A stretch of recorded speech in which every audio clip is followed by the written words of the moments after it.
to this week's episode of Watershed Talks. How you doing, Tim? Well, it's a week. It's a week. Whoa. It's been a week. Matt, I think that is our first time that we've had anything other than total positive fabulousness, wonderfulness, amazingness from Pastor Tim. So I think you're right, yeah. I think it has been a week. I think those of us here have had things that have been really good and some things that have been really tough. Let's start with the good. What went on good in your week last week, guys? The fair was really fun. Yeah. Okay. And for those, if this is your first podcast, we got Matt with us. Hello. And myself, Pastor Joseph. So the fair was fun. What'd you do at the fair? The Clay County Fair. The Clay County Fair. Just so you know. Gotcha. Yeah. Gotcha. The biggest county fair in the world? Not anymore. Oh, What? okay. It's the greatest contender. county fair. A contender. I think there's one in, California. There's a county fair that. We're still Beat us going to say out. we're the Those biggest. Californians. Yeah, just, Okay.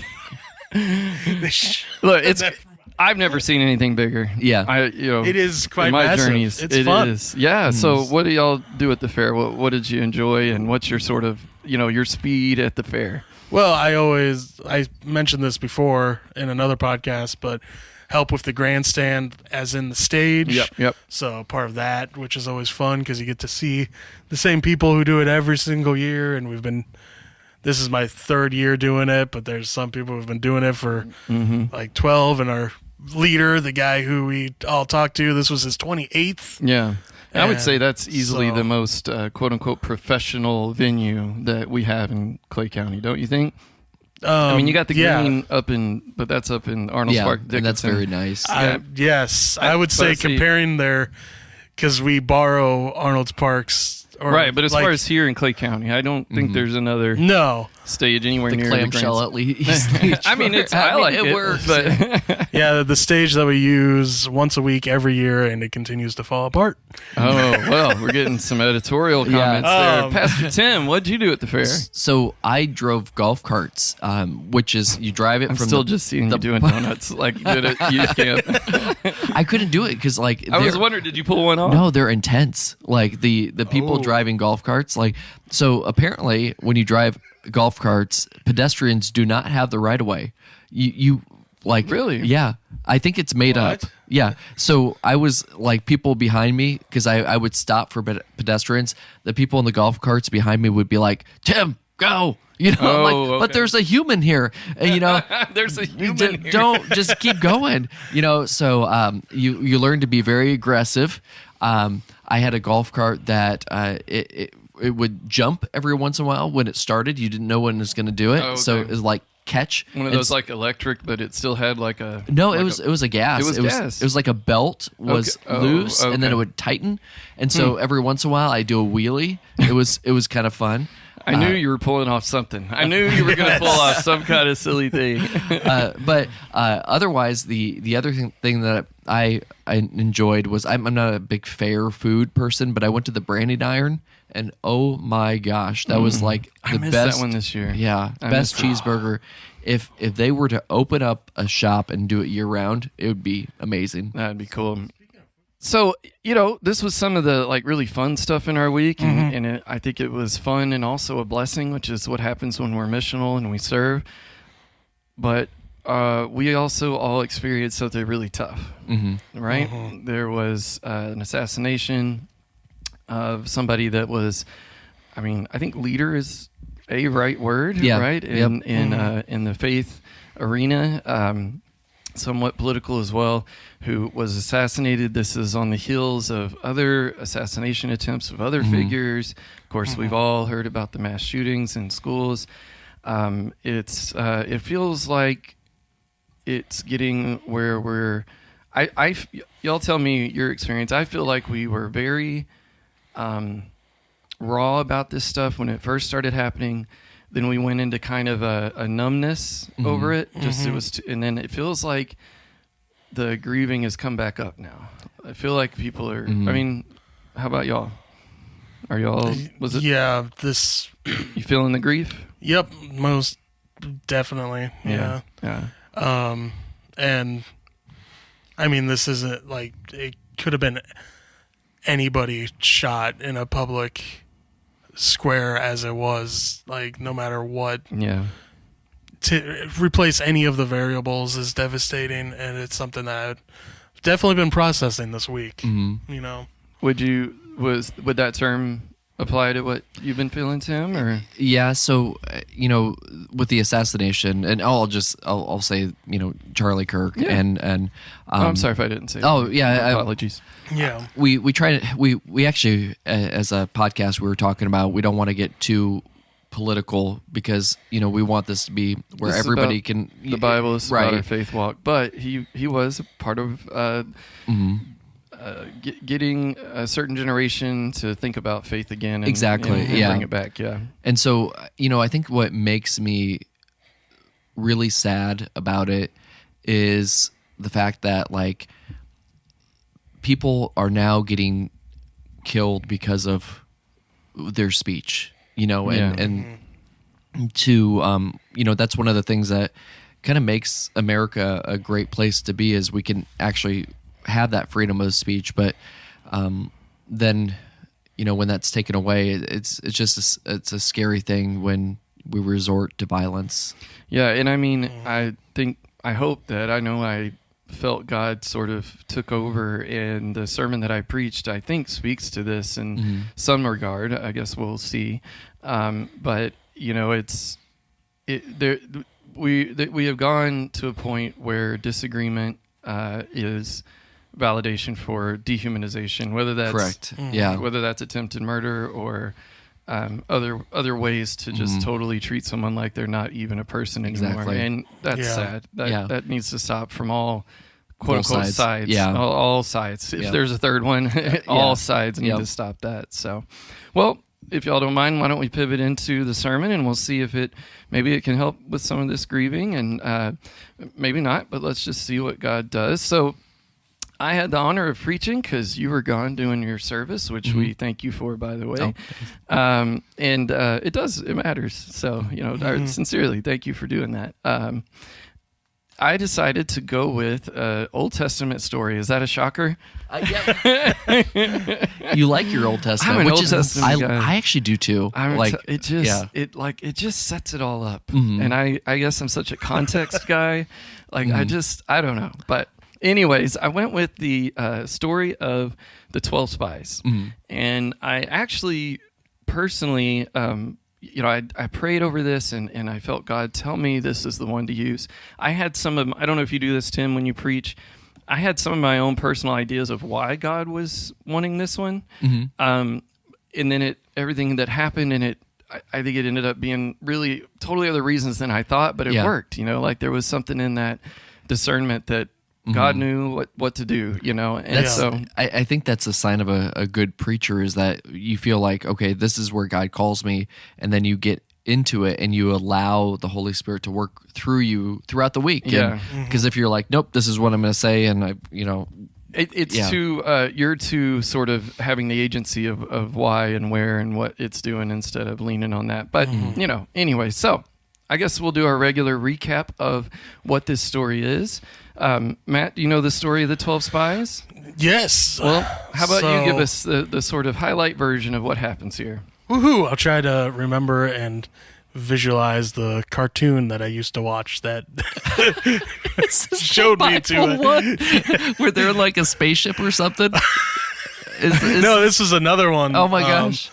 But okay. Anyway, so the nation of Israel, they've been wandering around in the desert, and God is like, hey, here is the promised land that I have for you, but the promised land, is obviously ran by somebody else at this time. Yes, under giants, different management, you could say.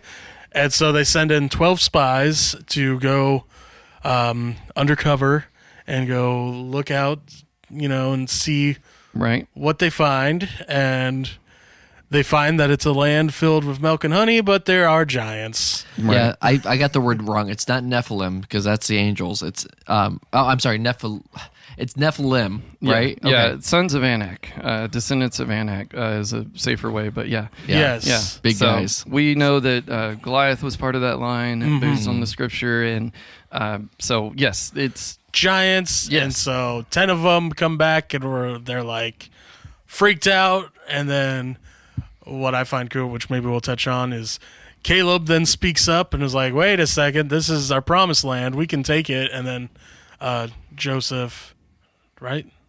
Yeah. Joshua. Gosh. Joseph was why they had to leave Egypt. Yeah. Eventually. He was way dead. Yeah. Yeah, his bones were with him. But yeah, he was with them because you're Yeah, right. The bones yeah. were with him. Yeah. But Joshua spoke up, and only 2 out of the 12 were positive, like, hey, we can do this. Yeah. Right. Yeah. Caleb is the one we actually have a quote of what he says, but we know that Caleb and Joshua together. Yep.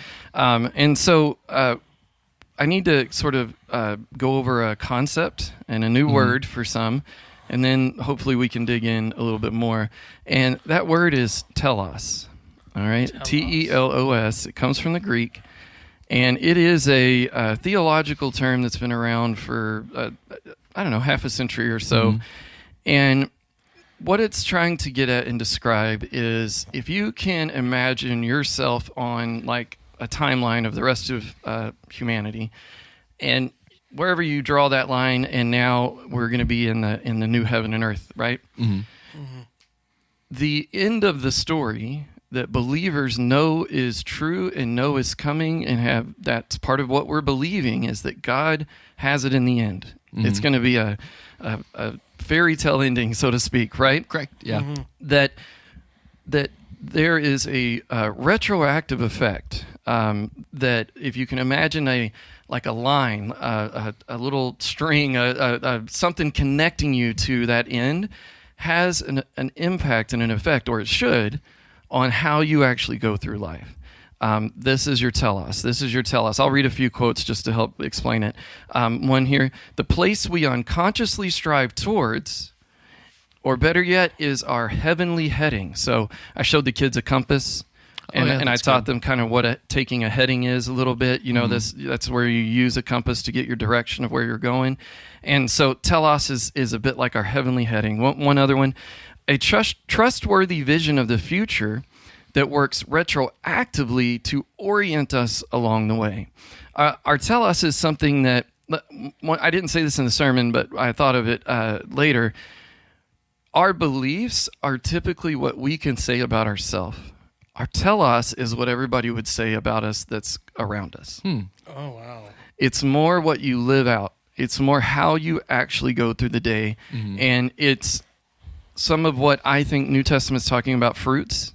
When we use that term fruits, that it's evident of our actual telos. So we can say we believe things, but if we don't live it out, that it's important for our telos to be in alignment with our beliefs. And they're not always. So if you really believe in the end of the story, you're going to act it out now. Yeah. Is that kind of... That's kind of the idea. And whatever that end of the story is that's important to you. It might be that like it's going to be heaven. It might be just the fact that God is in charge of it, right? Maybe you just really latch on to that God is the one that is in charge of how it's going to end up. And so maybe that helps you to live out a way that trusts him more, right? And a way that you kind of can take your own version of what the end is. But in general, us Christians have an agreed idea of where we're going. The problem is many Christians, and I do think even actual Christians who are saved and do believe, they don't realize that their telos is more fruit of it being about having enough money, having enough security, possibly one day being in retirement, so you get to just sit around and do nothing. Maybe it's about that you work hard so everybody likes you, and so that's where it's kind of like important to understand that our telos is more the way we live it out. You could almost use the word the way your energy is, kind of day in and day out, your normal operating mode. And everybody's going to have bad days, but my main takeaway was that when I'm looking at the scripture here, 12 men went into the same land. They went into the same place. They saw the same reality. They experienced the same reality. Yet they came back with 2 very different stories. Right. Yep. And so my main takeaway was that the stories we tell ourselves tell us our telos. I wanted to give a way of doing a litmus test if people want to know what their telos is. And not everybody's ready to ask everybody around you what they really think of you, right? And so the stories we tell ourselves are a litmus test. They're indicative. They tell us what our telos is. Because think about these 12 spies. And we have 10 that come back with one story and 2 that come back with another story. Yep. What do y'all think made the fundamental difference that they literally perceived? Their perceived reality was very different. Well, so I was thinking of like during this time, I didn't want to interrupt you, but the telos. Please interrupt me. The telos for Joshua and Caleb was like, hey, this is the promised land. This is what we've been waiting for. This is, and I was like, okay, so is their ultimate end and goal that land? And I think at that time, it probably was, because I don't believe the Jewish people at that time, they had a real firm like belief in afterlife. They believed you would go into the Abraham's bosom, but they didn't really. Sheol was basically hell, but it was just non-existent. Exactly. It wasn't the hell we think of today. Yeah. Yeah. And so for them, it was a very real, tangible, this is where God wants us to be. If God wants us to be there, then we're going to be there. Yeah, it was much more like their heaven, their end of the story was being brought into the promised land and it becoming theirs. And they had been promised that. That's what the promised land means. Yeah. This is a promise from God. 2 of the men were seeing everything in front of them in light of that promise, in light of that. I think today we would say we know that our life is going to be a resurrected life, right? It already is, and it's not yet, but we know. And 10 of them didn't see it in light of that at all, and they came back with very different stories. One of the things that if you go through the Old Testament, almost not every time, but a lot of the times that the Israelite people God is angry at them. God will, either God or Moses, whoever the leader is at the time, will do a recap of what all God's done for them and how can they be acting this way now. Yeah. He literally, either God will or Moses will retell the story, and that happens. The Israelite people in this story, they rebel. Bible trivia for you. Was it God's initial plan for them to wander the desert for a whole generation? Nope. No, this is the moment that happens. They're on the edge of the promised land in less than 2 years. Yeah. They could make it. They could have made it. And they will mutiny. They will want to elect another leader. They will begin the process of electing another leader, all to go back to Egypt, back into slavery. Like, let's talk about that for a second. Yeah. What do y'all think about, and this isn't the only time they cry out and lament, like, it'd be better if we stayed in Egypt. I've got a quote. Okay. So I don't really have quotes very often, but since you preached, I was like, I've got to come ready. So the quote says this: it takes time for God's people to learn to stay with him. So he trains them for 40 years by leading them around the desert, away from distraction. Yeah. In deserts, people can hear and brood upon things not easily heard or thought about in busy cities where they were before, where people are usually busy, surrounded by noise, steeped in self-importance. Sometimes in cities, the shrillness of public life is so great that the whispering voice of God cannot be heard. And that's McDonald ordering your private life. And I thought about that because, these are people who they're not steeped in God's word. I mean, they really did not have a religious upbringing. They were just slaves. They're kind of figuring it out. And so they don't have the cognitive framework to really say, okay, we trust you, God. But for those of us reading the story after the fact, we're like, you just had the Red Sea. Yeah. You just had God's presence on Mount Sinai. Yep. You've got a literal pillar of fire in the day guiding you along, or fire at night and smoke in the day. Yeah. How could you not believe? But, I do wonder sometimes, like, I wonder if God feels that way about us today. Like, I wonder if there would be the story that God would say, look at what all I've done for you. Yep. How are you in this telos? How are you in this, what I challenge, I made it, this is very esoteric. So the way I kind of tried to bring it down to the ground level was, what does it sound like when you come home at the end of a day? And I use myself. And forgive me, but I made a little joke about you. It's totally a Oh joke. no, you're good. But I said, when I come home, is what my children and my wife hearing about is all of the complaints and how Pastor Tim was annoying, and It's and I was true. totally joking. I've never has never happened. But is in this person and that person and this annoying person at the grocery store, and like, is that the story I tell of my day, or is it something altogether, we would say, positive, different, seen in the story of a God moment that happened, or a God opportunity that happened, and that's where you can see what your telos is. Yeah, that's one external, Wow. kind of like the fruit of the spirit. Yeah, it's fruit of the spirit. There is a scripture says what comes out of the mouth is what is in the heart. The heart overflows, comes out of the mouth. And the thing is it's cyclical. You actually, we even have studies neurologically that you can like literally change your brain, train your brain to begin. You can think of it like feeding one telos or another one inside of you.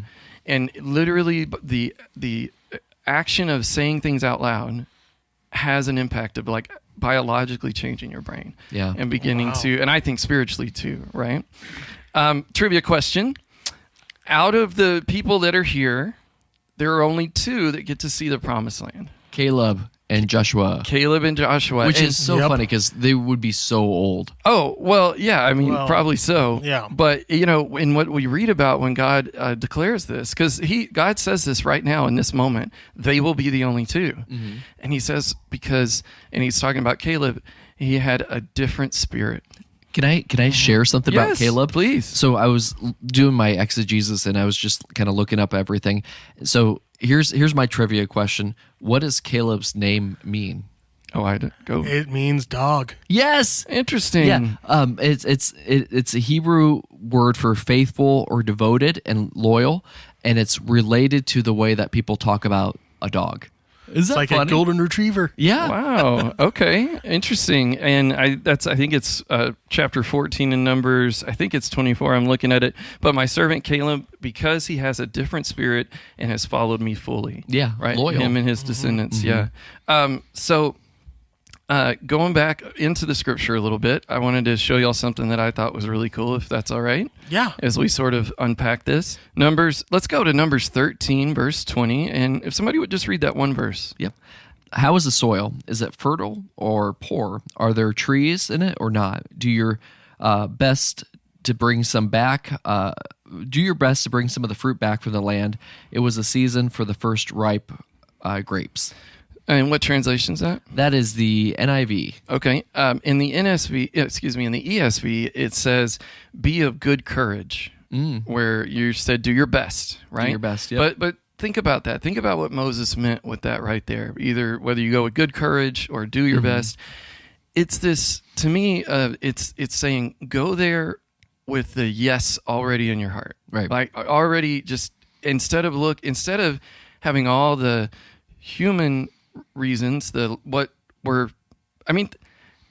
humanly speaking, the 10 were making more logical sense. Yeah. Common sense, human, rational logic, the 10 were making sense. They were making more sense if you don't have God as part of it, right? How many times in churches have we been standing on the edge of a big change where, I don't know that it's the promised land, but Yeah. this is a big change that once you go through it, you look back and are like, oh, I can't imagine not having made that change. But on the edge of it, It's very scary. and how many Yeah. people are like the Israelites, in Yeah. that way.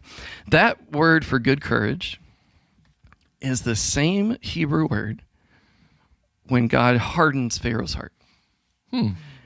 Now that blew my mind. That is. And for those who heard the Has a sermon, positive and negative. you're going right where I went. That is exactly. Words don't have that. Yes, that it broke my brain. I Yeah. had to dig into it and figure it out. And for those who heard the sermon, sorry if this is repetitive, but it's I'll probably butcher the pronunciation, but it's Hazak. And so I had to dig into it. I'm like, how can this mean something that's positive and something that seems negative? And it the best one I got was liken it to the English word set. You can set a broken bone, make it firm and heal it, or you could set concrete, make it hard and unmovable. Huh. The word literal is about making it firm. But what's the difference here? I'm now adding Joseph's interpretation. Yeah. The difference is Pharaoh's telos and what Moses was wanting the spies telos to be. That's pretty. That's pretty amazing. It like blew my mind. I mean, because it is like at first glance, it's like, how could this be? How could there be something that means like two totally different things? But it started to kind of make a little more sense. And like, I feel like that's what the spies. I feel like their telos, their normal operating mode, was what they walked into the promised land with. I don't think that it just happened while they were there. Mm-hmm. I think we have Joshua and Caleb that had already trained their heart and their mind, even their trust to be for God. Yep. So they perceived a whole different situation, even though they're looking at the same thing. Mm-hmm.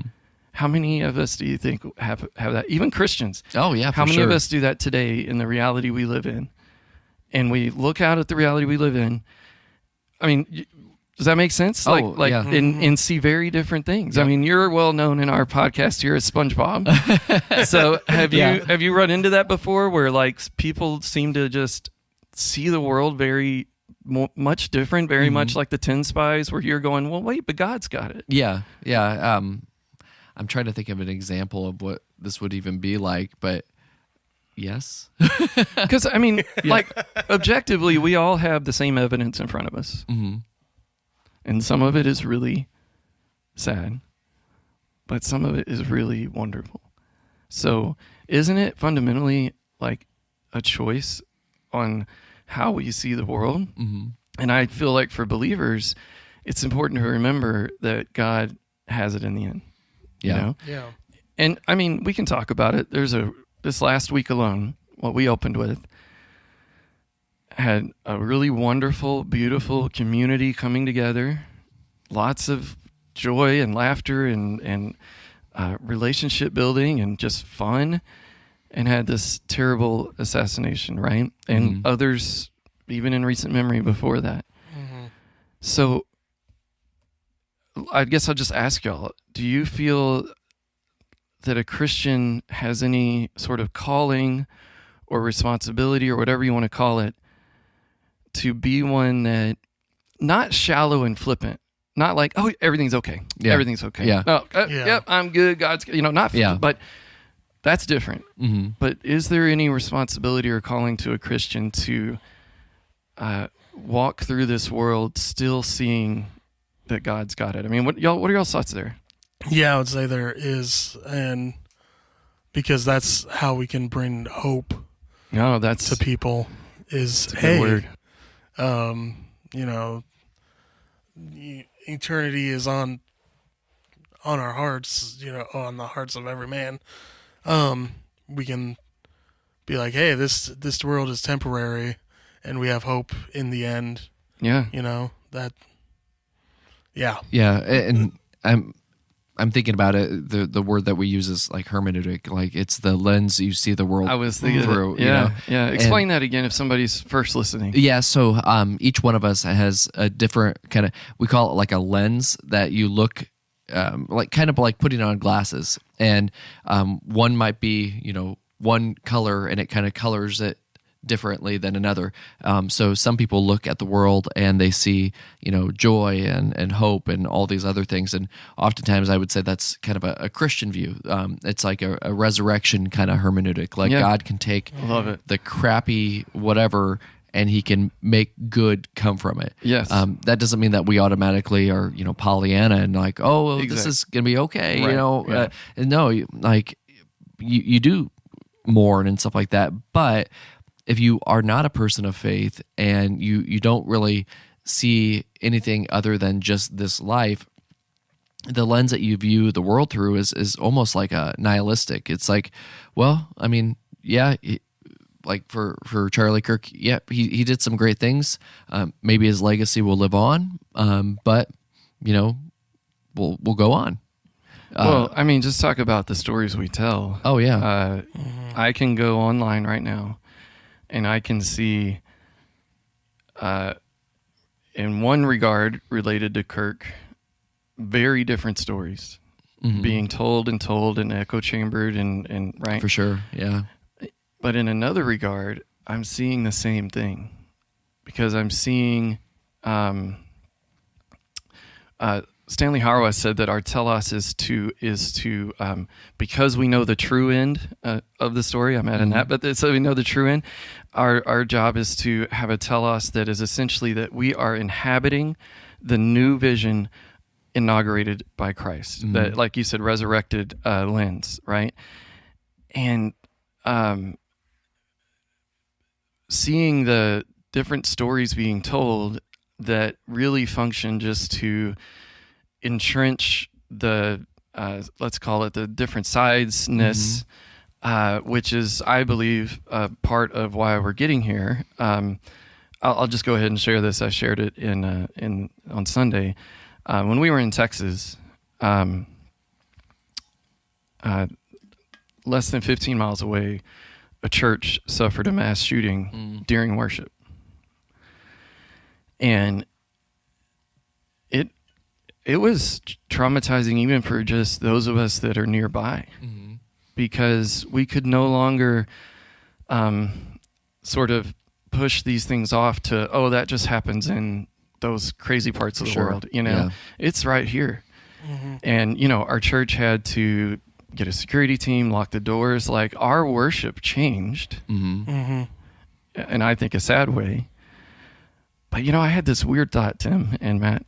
I just have, my theories, right? I have a theory. This is a weird theory. Bingo. I've wondered if we could hear the guy that did that, if we could hear his dinner table conversations leading up to that event. I mean, obviously he also was mentally ill. I think anybody that does this has to at some level be mentally ill.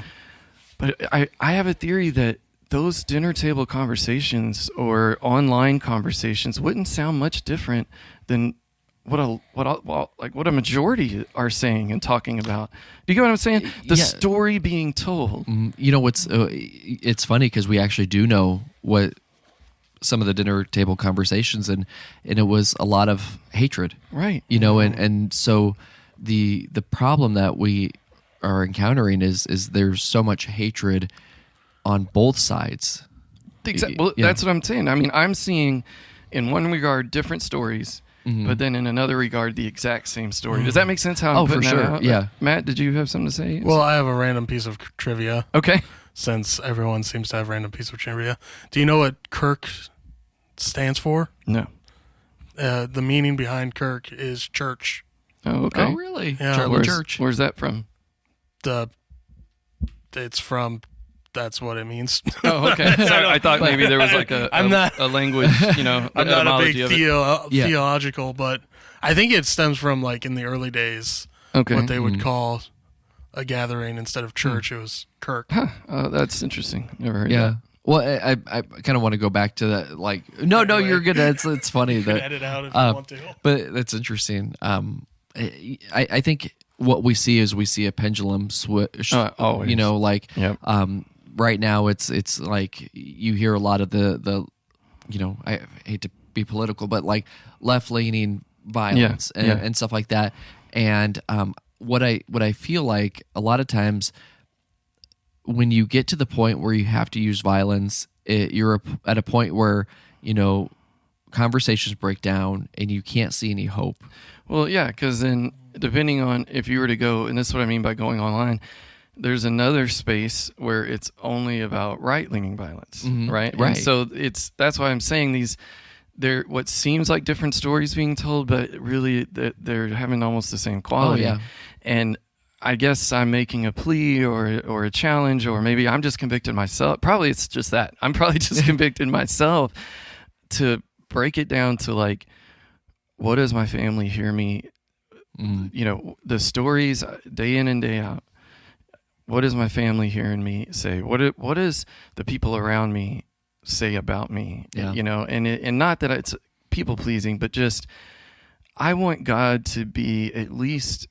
I want that I'm a Christian that knows that I am in God's hands and I am resurrected by Christ to be at least the norm. Yeah. I don't expect it to be perfect, Right. I can't. I'm not going to do that. So is that okay? Yeah. Okay. So I've got a story about that. So one of my sins is I have a tendency to get bitter. And really?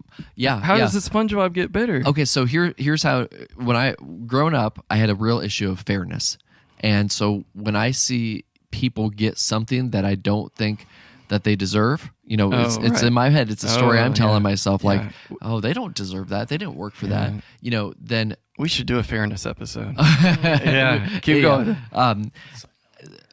So I get upset, and so then what I'll do is I'll kind of talk negative about certain people, and the thing that stops me is my daughter, because she'll actually say like, "Dad, you need to stop right now." That's we're not going to talk that way about. And in all fairness, I don't get like this. I don't get like this very often, and over time, I've noticed that the Holy Spirit's really changed me, and I'm able to let a lot of things go. I'll be real with you. I grew up. One of my people talk about wounds. You got a father wound. You might have a mother wound. You might have a church wound. And one of mine was so both of my dads are preachers. One was a bivocational preacher, and the other. So growing up with my being in church and having a dad that's a preacher and a mom that's a preacher's wife, and I didn't nothing against them. Love my parents, honor them, but there was a lot, and I know they were going through it. So I'm compassionate about it, but the norm was all of the judgment of everybody else in the church that was doing it wrong.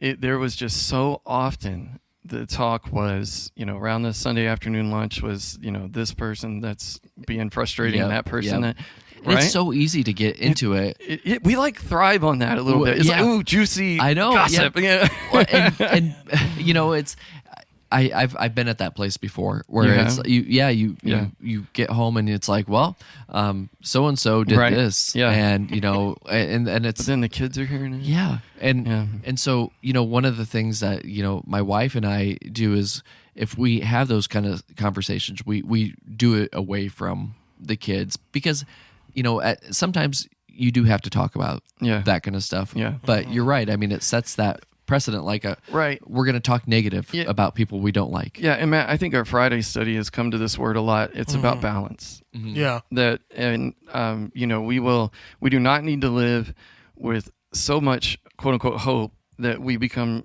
shallow, heavenly minded to the point where no earthly good. We literally will not grieve, and then that grief gets stuck inside. That we don't need to be there. No. But we just also don't need to be this other way. So, can I share a quote? Please. This is actually one my son sent me, and he asked me, like, is this something that pertains to where we're at right now in our world? And it says, "He who is not angry, whereas he has cause to be sins. He who is not angry, whereas he has cause to be sins. For unreasonable patience is the hotbed of many vices. It fosters negligence and incites not only the wicked but the good to do wrong." That's John Chrysostom. And say the part with the hotbed. Yeah. For unreasonable patience is the hotbed of many vices. It fosters negligence and incites not only the wicked but also but the good to do wrong. I don't know if this really fits in here, and it might not, but one of the things he asked, he's like, "Dad, is it okay for a Christian to be angry?"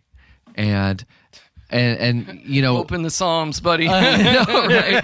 Goodness gracious. Yeah, and I think going back to this idea here, it's like it's okay. Like you can have that kind of righteous anger when things aren't going well, or like think of Joshua and Caleb.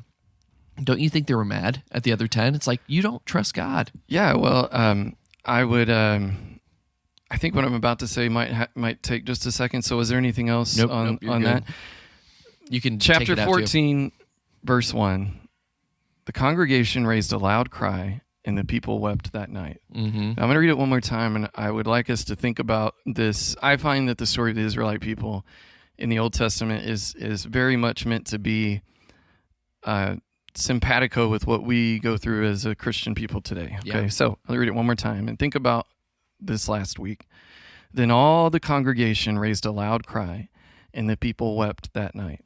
Mm-hmm. Now, they go in after that, and that's where they're talking about, let's go back to Egypt, let's do these Right. crazy things. You know what? According to the text, what they did was they were very emotional, and at least as far as what the text tells us, there was no prayer. You know, that here's these Israelite people going through something that's just so emotional, and here we are today. You know, this is kind of funny. I'm going to toot our own horn here, because you know, one of the things that we're doing as a community here is we have some Christians who are like, hey, we need to be in prayer about this, and so I was hoping you'd mention it. Yeah, so Saturday we're gonna have a prayer vigil. It will actually be on our lawn here at River's Edge, and I don't know if this will get out in time where people can actually hear it, but just know We'll have that a day's notice. so it might have already happened, but what I think is really neat is originally it was meant to be, you know, a community thing, but we just couldn't get the you have to go through supervisors and stuff like that, so we're like, just do it on our lawn. But the neat thing about it is you're seeing all these different communities come together and praying. And I did ask when I was talking to the people, I was like, is this a prayer specifically for Charlie Kirk? And they're like, no, this is a prayer for our nation and our community and just all the stuff that's going on. And that's a great reminder that internet world is not the real world. Exactly. It does, and it has a real impact. But yeah, these kind of things that are happening in person. So why don't we bring it to a close here as we think on this? I'll just say it one more time, that the stories we tell ourselves tell us our telos. And that as Christians, essentially I'm laying down a challenge or a call to go beyond just what you say you believe, and it being evident in how you talk about the world around you, what comes out of your mouth. Right. That was, you told me get down to one takeaway, so that's the best I could do, Tim. That's great. I think it's something that people can really remember. Yeah, because we need to be authentic and we need to be real and we need to not be flippant and shallow. But I think, you know, where is the story end? Yeah, and what's funny is when I take my vision off the end of the story and I put it on something closer, you know, in the timeline, like when I focus on the temporary, that's when I get bitter. That's where I get, you know, because we're going from that eternal perspective to, you know, the human one. But, you know, because I mean, I assume y'all believe this. It's based that we're all believers. Like, it's not only going to be just like okay, it's going to be radically okay in the end. Right? Yeah. It's not just going to be good. It's going to be amazingly good, right? Like, we don't even have words for it, really. No. And that's how good the story is going to end. And I know that, I mean, hey, you got a guy with dreadlocks. I'm going to sometimes have that hippy-dippy, you know, everybody love everybody. My wife says that I have this idea that, like, every person I've ever known, in my retirement age, somehow we're all going to live, like, in the same block. And she calls it ELE. She's like, you got ELE going on. Everybody loves everybody. Like, you know, you need to be real. But anyways, let's go to our practices. What do y'all think? I mean, I think mine is already baked in. It's make it a practice of starting with watching what your story when you come home at the end of the day is. And obviously a nudge, an encouragement, a challenge to gear that where it includes God in it. It includes God being in charge of it all, and the end of the story is really what He's written. Yeah. Go ahead. Well, I would say my practice is, which I'm like talking to myself about, is to be more bold and courageous with my faith, and in the sense of like being willing to spread the gospel to those around me, as well as instead of walking into a grocery store with earbuds in my ear, having them out and able to listen to those around me and catch those moments of like being able to, you know, spread hope to those around me, or just living like in the moment, like we've talked about before. Yeah. So I like to do my honing down, and that I love that you gave a real like tangible practice. Take earbuds out for those who there's some people that when you're describing possibly interacting with strangers in this way, they're like, whoa, that sounds so uncomfortable. What? And they may even just feel like, do you? I'm curious. Inside you, are you praying in those moments? Are you asking for God to? Are you literally asking for God to show you which person to talk to, or is it more like a feeling? I would say it's more like that feeling of, like, yeah, and observing, and it could be such a small thing, like just. If a guy has a really nice beard, for example, just commenting. He needs the gospel. I do that with mustaches. If a guy has a really nice mustache, I will be like, that's an excellent mustache, sure. Mm-hmm. And it can be just something simple like that, just to Matt, be courageous. Yeah. Matt's hearing, I think we called it before, first off, take the earbuds out, be there, but then listen for that Holy Spirit nudge, that little heart nudge. Tim? Yeah, so you asked earlier, how is it that I stay so positive all the time? So I'm going to read a quote from an author that I do like. It's Brene Brown. I don't agree with some of the other things about her, but she has a lot of really good things that you can put into practice. But she says, in the absence of data, we always will make up our own stories. It's how we are wired. Meaning making is in our biology. And when we're in fear, our default is often to make up a story that makes us feel safer and in more control. And so what I find... I'm sorry, that so goes with it. I should have had that. Yeah, well, and you think about like the Israelites who were like, we can't do this. Yeah. We what they're doing is they're afraid and they want to go back to what they know.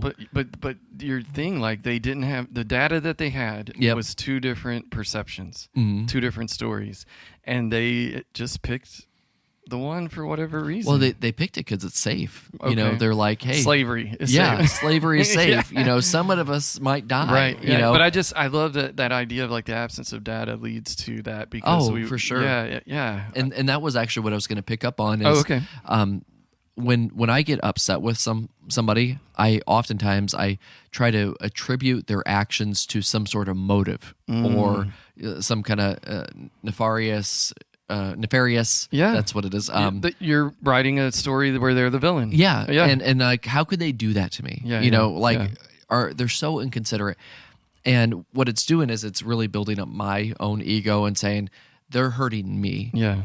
So one of the things that I've been taught, and I think I can't remember who told me this, but it's something that's always stuck with me. It's this phrase, and this is the practice. Everyone is doing the best with what they have. Wow. And if you can look at other people who are just you can't even fathom, like, why are they doing this? Everybody's doing the best with what they have, and if you can honestly believe that about other people, then your life is going to be exponentially better.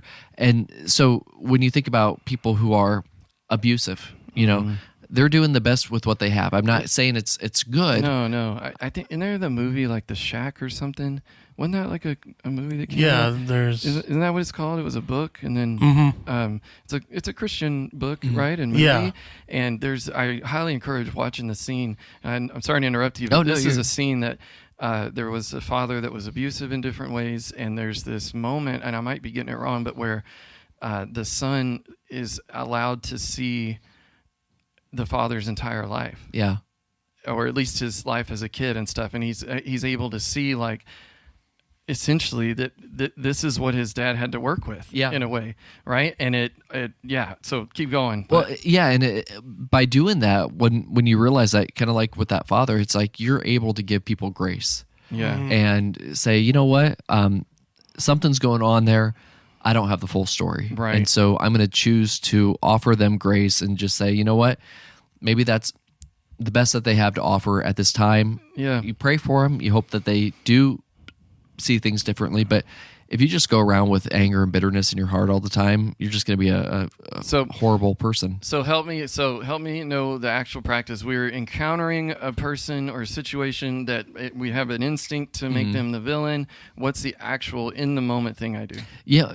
So typically what I find is you don't do this in the moment. Oh, okay. Well, then what is the thing to do? Oftentimes what we do is in the moment we're like, oh, that was weird. I don't feel good about that, okay. Or you have the fight or flight, or flee or freeze. But when we get home or we have some time to process it, we start to brood over it, and we start to attach meaning to what they did. Like how could they do that? Yeah. So with absence of data, exactly. There you go. And we're making up that story about them, and so what you do is you just do a hard stop and say, you know what? Everybody's doing the best with what they have. Okay. We don't know what's going on in their life. Okay. We're going to stop that thought. So the practice is within that day or two when you recognize you're in the brooding period. We've got an official name for it now. The brooding. The brooding period. You just stop, and I find it good to even write gratitudes about the person. That is good. But whatever you do, right? You just reflect on it in that way. And if you really hate somebody, you pray for your enemies like Jesus said. It's really, really hard to continue to hate somebody if you have to pray for them. Yeah. Yeah. Maybe, one day we can do some episodes around these ideas of how we deal with fairness, how we deal with hate or being, disagreeing with certain other things. But so, yeah, I think this was a good conversation. Thank y'all for letting me kind of unpack, Pastor Joseph theories. I did want to mention, as you already did, this comes out Friday. So if you're listening to it on Friday, then tomorrow night we have our prayer vigil here at River's Edge. Not next Wednesday, but the Wednesday after, we have a Fall Fest. Oh, that's right. And so we're really excited. We're going to have some bands and stuff coming. And so just a few little thoughts. Yeah. Anything going on at Living Word that we want to throw out there? Oh, man, not that I can think of off the top of my head. Well, that's all right. I'll just cut that part out. But anyways, why don't we let this talk shape our walk?